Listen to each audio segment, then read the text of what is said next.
Hello and welcome to another beautiful day, and by that, I mean we finally have the Crash Bandicoot HD remaster we have always wanted. And I'm making a review on it about 3 weeks late because A, I'm lazy, and B, life is difficult and I've had things to do. So, let's just get on with it because you guys have been waiting long enough.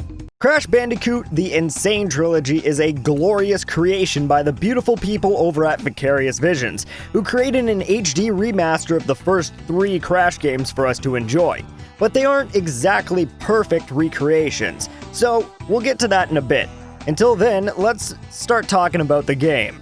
I have to say, Cortex reading out the splash screens for us at the beginning is a beautiful idea that I love a lot, and made me all giddy inside. I also have to say, after hearing it for the 20th time, I have gotten very annoyed with it and really wish it was a skippable video. Especially since the whole crash on a conveyor belt thing is a super drawn out intro. Once you get past that thought, it's a home run to beauty everywhere, allowing you to get a glimpse of all 3 games' logos and music before deciding which adventure you would like to begin.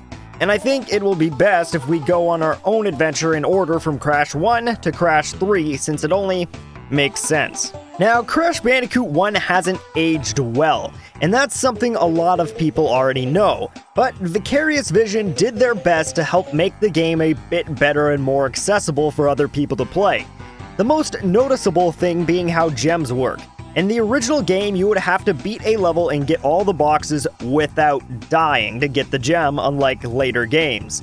The remaster decided to keep this idea, but only for colored gems to keep them a bit more challenging than the regular gems. The addition of analog stick control is also nice, but it just doesn't feel right, so I never ended up using it due to that. It wasn't really until Crash 3 where I found that the analog stick started to feel more comfortable. The music and design of everything is also superb, bringing to life everything in the old games in such a great new light. You can really tell the artists reimagined how the original game would have looked in this day and age. I mean, look at some of this stuff. You really just can't tell what it is.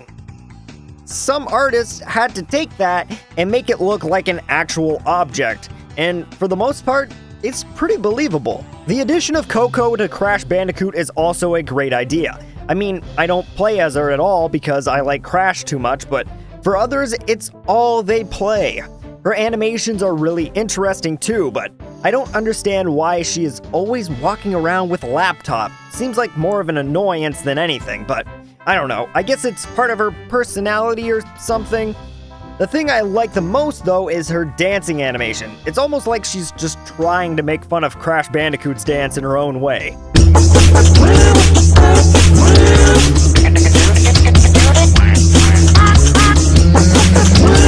I do have some issues with the game as it is now, though. To start, the ice physics are extremely bad, making it almost impossible to stop or change directions once you get to full speed, making levels like Cold Hard Crash even more difficult than they used to be, and making it so the only way you can actually stop your momentum is to body slam the ground. Oil plays out pretty much the same way as well. It's weird to say that Wrath of Cortex probably had the best ice physics in the entire series. Hit detection is also a big issue. This is most noticeable with penguins, since you can usually jump clear over them and still end up dying. But I mean, they aren't the only enemies that have the same issue. Gravity is also a big problem. It seems like Crash just doesn't jump as far as he used to, making longer jumps all the more frustrating, and making levels like Road to Nowhere a hellish nightmare. It also seems to affect how Crash lands on obstacles, making him slowly slide off the sides of boxes or other objects as he continues to jump on them over and over again, making levels like Road to Nowhere a horrible mess to deal with. Besides those things, there isn't much else I can think of that's too off-putting for me. Also, I forgot to mention the addition of relics for Crash 1 and 2. And I think it's a great idea, and I like how they also added sprinting into Crash 2 for relic times as well, though I'm not sure why they didn't do the same for Crash 1.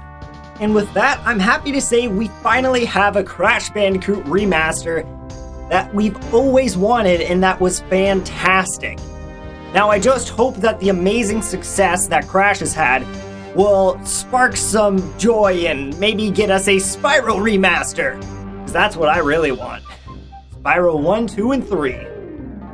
But until then, don't forget to post in the comments below what Crash Bandicoot game made you the most frustrated. For me, probably Cold Hard Crash. Or Slippery Climb Slope. I forget. Either or, those ones were really hard. What were your frustrating Crash levels? And until then, I'll see you all in the next episode.